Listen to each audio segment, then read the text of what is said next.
Hey guys, welcome back to Black, White, and the Grays. We're gonna squeeze into the garden because the gate's kind of frozen shut. Okay. Well, welcome to the garden. I'm trudging through the snow. I was gonna go to the greenhouse, but it's such a warmer day that I might just chat with you out here because it's gorgeous. Those bags of garbage bags are leaf mulch that we got snow and haven't seen the ground since the snow started, except for there's one of my garlic beds. There's another one. This is going to be an interesting thing because this garlic bed I did not mulch, and I'm a little worried if I killed it. So if the ground becomes completely visible, I'll come through and mulch it because I have all that leaf mulch that is just that's just sitting there, so might as well use it. So if that bed becomes bare again with the snow melt, which it probably won't, but if it does, I'm gonna put that leaf mulch on and call it a day if the leaves aren't frozen in the bag, because I could definitely see that happening too. I have, for the last few weeks, I have been posting twice a week. I know, this is wild. I'm so proud of myself that I've been able to do it. I'm trying to do it Sunday and Wednesday, but sometimes it ends up being Thursday. Hopefully, if all this uploads well, it'll be a Thursday and not Friday, but it is what it is. 2 videos a week has really been something that I've kind of been getting into. It's kind of nice being a responsible citizen.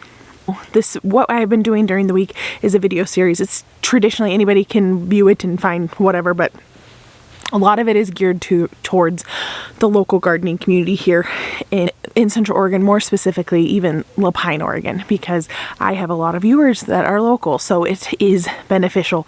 And I'm going to say it a million times, and I'll say it a million more times. I do not know everything. I can grow food. I can store food. I've taught myself a lot. I've learned a lot from other gardeners and growers, and basically just a lot of trial and error in our area. I have been told too many times that I can't grow anything here, which is a bald-faced lie. And there are a lot of good gardeners here in La Pine that have been successful with growing here, and I am just the one that's on the YouTube sharing it with you. There's a lot of other gardeners out there that can show you the ropes, but if you're here, I'm so glad you're here. And I don't know everything, and you might hear somebody else say something different here locally, but this is just what has worked for me in my microclimate in near La Pine-ish. So guys, today let's talk about seed starting. I know, seed starting. It's February, barely. And you're going to see a lot of YouTubers, a lot of bloggers, a lot of whoever. The stores are all going to start having bulbs and seeds and all the things. And it's going to be so tempting to get, which you should. But get your seed starting stuff. Get your potting soil. Get it all ready. Because soon it will be time. But it is not our time. So don't be crazy and start. Unless you're going to have, keep up potting. Or, here's a caveat, which is highly... Got some crazy chickens over here. I don't know if you can hear. Which is highly unlikely, but you never know. You might have, some of my viewers might have a really fancy setup with a heated greenhouse or a really fancy grow room that you grow inside, whatever. So if this is for that, feel free to do whatever the freak you want to do. But for me, I am not starting seeds. I do have 2 greenhouses which are unheated, but what I'm going to be talking to you about is holding off starting seeds because we have a lot of stuff that can't even be started for another couple weeks. And yes, this is going to be a controversial statement to local gardeners, and I don't care because it works and I've done it and I approve. So I start the first seeds I start are my onion seeds, which I will be starting in 2 weeks, mid to late February. By March 1st, I just saw this video, so I know by March 1st I had my onions were popping. They weren't up tall yet, but they were popping up, and I could tell. So by March 1st, so a couple weeks back, mid-February, we're good to go. I'd say about February 15th is when I put my onion seeds. Now I do start them indoors, and I start them with a grow light and on some shelves in my laundry room. I don't use a heat mat or anything. I will be going in a way bigger depth when that's time. But if you're wanting to get prepared, get some seeds. Get your seeds. Get some potting soil, seed starting mix. I have some already. It's just a small bag to start my onions here soon.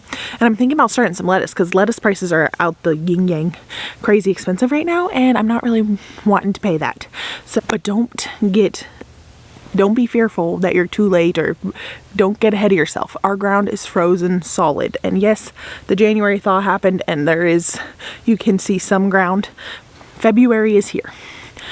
February, we have been known, there's that picket fence behind me. The snow can get up past that.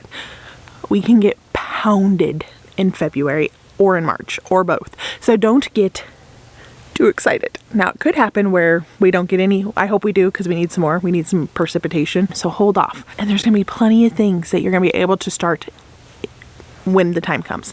Now, if you don't have the capabilities of starting stuff inside, that's okay. Don't even fret. You won't even be starting seeds.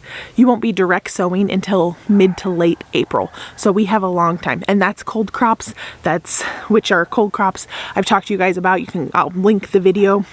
I'll actually this is like the third video in this series of what I've been talking to local gardeners. It's not time to start seeds.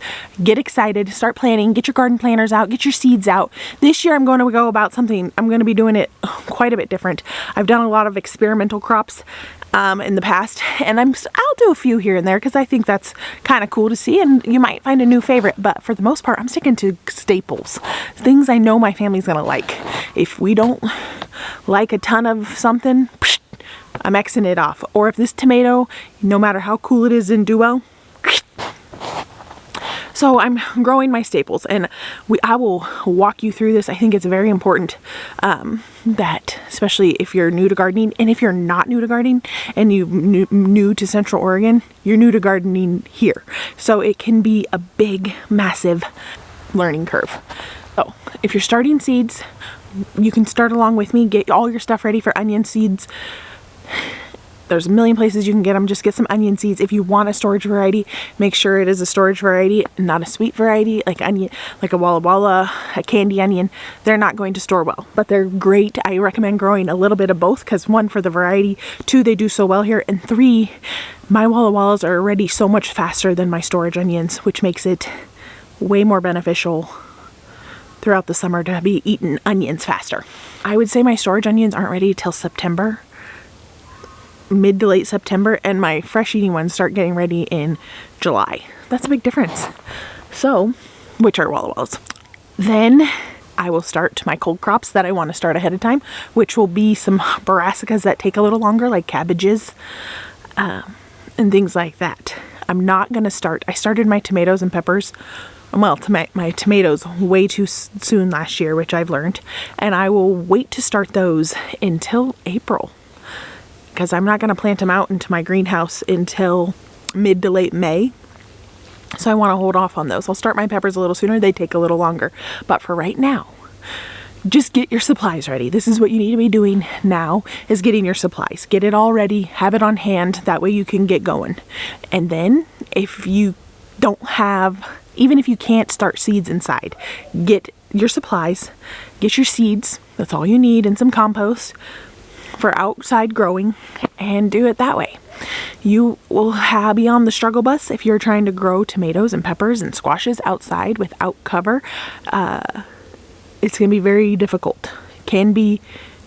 You got to have coverage in case of those frosts that come in the summer. And I do all my direct sowing, I'm sure I said it, but I'll say it again, mid to late April. So what I'm doing today and these coming weeks is starting the plan. And I think getting a garden journal, notebook, just writing down. February 15th started onion seeds, this variety and this variety and this variety.